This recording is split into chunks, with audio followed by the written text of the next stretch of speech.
Hi there, I'm Tim, my companions are Ruby and Daisy, and together we are the Owl. Welcome to the third and final part of our trip along the route of what used to be the Derby and Sandiacre Canal. When we last left you, we were coasting along the A52 in an effort to find a relic or two. Well, to be honest, the phrase fat chance has a certain ring of truth. However, at the bottom of the Nottingham Road Cemetery, there's a substantial track, now overgrown but unmistakable.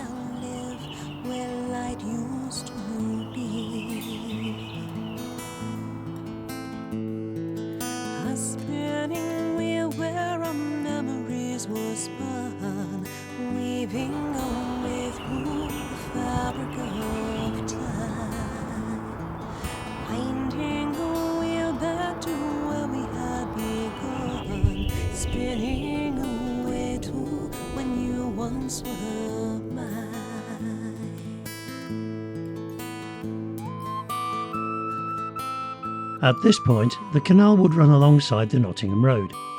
A Ways Goose was an outing paid for by the boss for the staff of a printing firm, a bit like a banyan or a barbie, or a works day out. It comes from a cooked or waised goose being the centrepiece of a feast. Passing along what is now the northern edge of the Pentagon Island, the canal headed for the Midland Railway and the wharves which were the whole reason for its existence. Many wharves existed on both sides of the Derwent River, some of which left a trace or two. The Darwin Place car park was in fact a large complex of wharves, and the pubs around it would serve the bargees and the lightermen.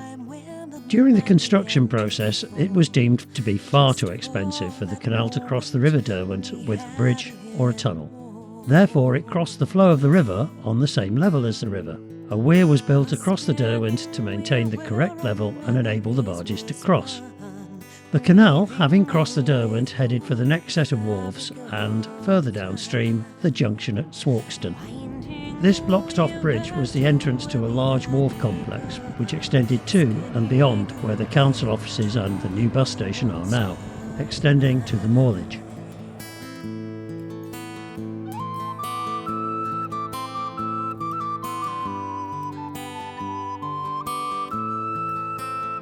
It's about here, where the inlet for the hydroelectric generator for the council house is situated, that the Derby Canal left the river on the next stage of its journey southeast before following what is now the A6 through the industrial estate.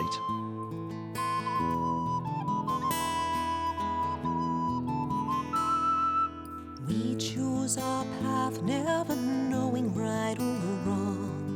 Ribbons get tangled. Understandably, many pubs and hostelries grew up around the wharves.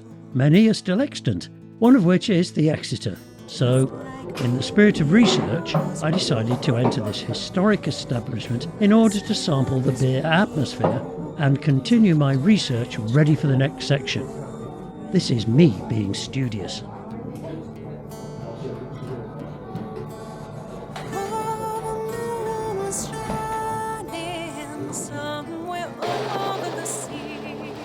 The canal is now buried beneath a main road, and little to nothing remains of its original track, most of it having been filled in, and together with most of the Midland Railway's complex, supplemented into a large industrial complex called Pride Park. This will continue for another 6 seconds, so talk amongst yourselves.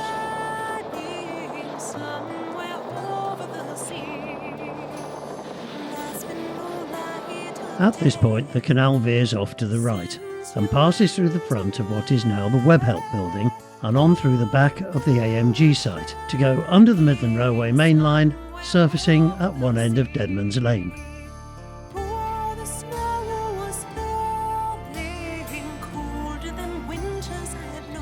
Don't you just love dandelions? The canal passed by in the route of the now footpath, as can be seen by the line of the house ends as we head out of Derby and under the A6.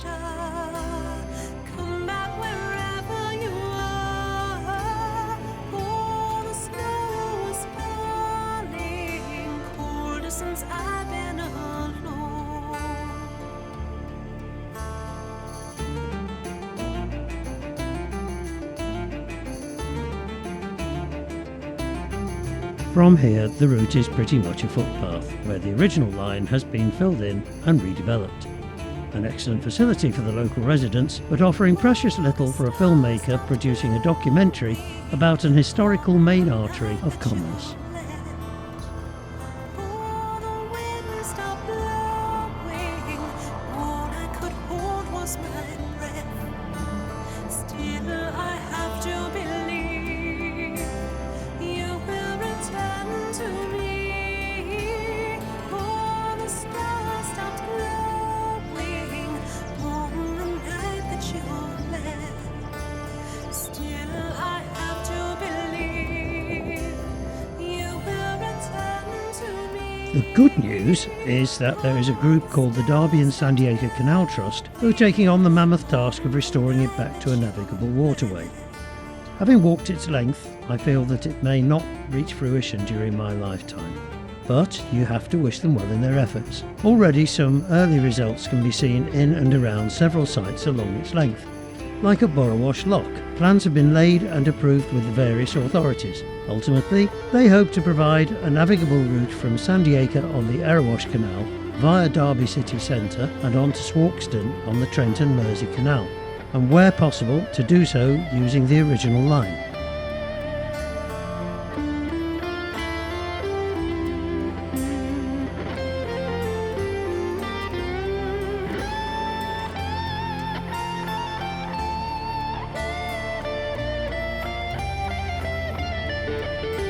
Still, I have to believe you will return to me.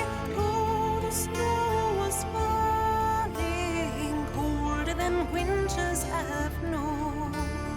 Oh, the stars have stopped glowing as my heart turns into stone. Somewhere over the sea, you will return to me.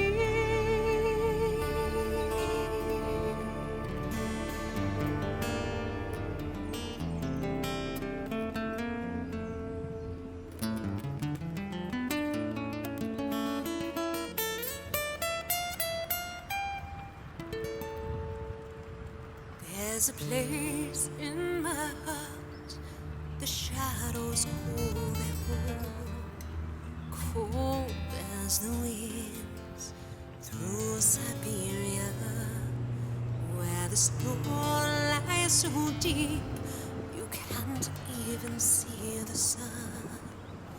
Run, my droiga, run. Run, my droiga, run. Let the horses run free. At the bridge which takes Chellaston Road over the footpath is what remains of Shelton Lock. A rare find now on the canal, the old keystones and the size of the lock still visible. Once the Bridge Inn stood here, now the new Bridge Inn serves its same purpose a few yards to the northwest, with the old clay pits nearby to the east, all now gone. Captured like the wind in her silken sails, and the time rushes by. One of the last things to be seen as we leave Derby behind are the remains of the Midland Railway's embankment, which used to take trains between Derby and Melbourne and on to Ashby de la Zouch, and which finally closed to all traffic in 1980. Crossing Infinity Park Way, the route starts to become more like an abandoned canal. Whilst it's still a footpath, it's the towpath that has been metalled. The original, now dry, canal bed is still very much in evidence. The sound of the traffic on the A50 is plainly audible now, signalling that we're very much on the home straight. The plant and animal life becomes far more interesting from this point on. Captured like the wind in her silken sails. I can still see your face. The years have been kind. Dust on the pictures, crowding up my mind. But remember me now, not for what I may become. Run, my droiga, run. There's a place in my heart, the shadows hold their hold, cold as the winds through Siberia, where the snow lies so deep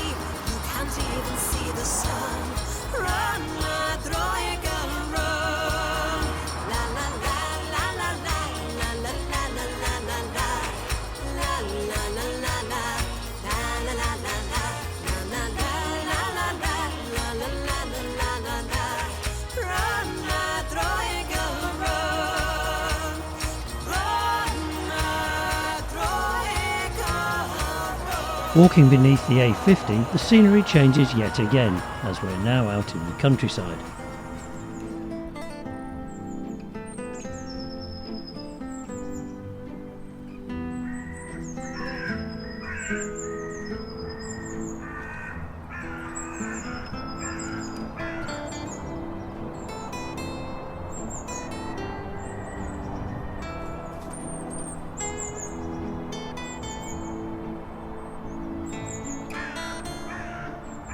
The end is now virtually in sight, and the original walls of the canal are now visible, if somewhat overgrown.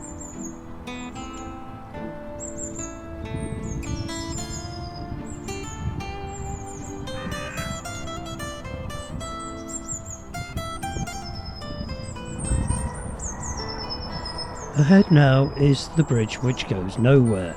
Beautifully restored, the bridge has a road approaching from the southeast, but the exit is a hedge and a field. The bridge marks the beginning of the tiny part of the canal that is still in water, and a mooring place for the boat club. Just a few short yards later, the Derby and Sandiacre Canal joins the Trent and Mersey.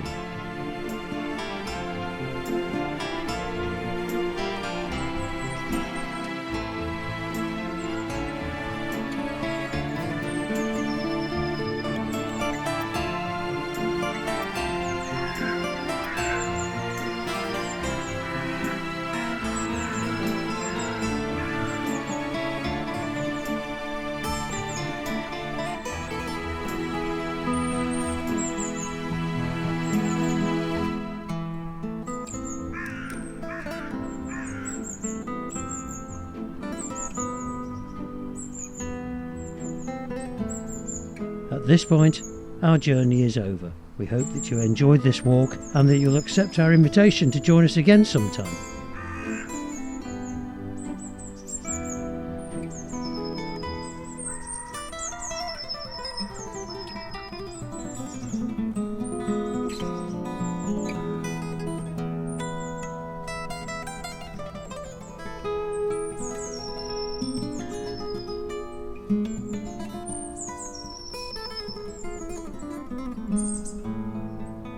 So it is at this time where we regrettably must leave you once more. Hopefully not for too long. If you'd like to keep up with the sagas, please feel free to scan the QR code which will take you directly to the Owl's YouTube channel, where, should you so wish, you may like, subscribe and even comment. So until that time, we'll say have fun and take care. See you again, we hope.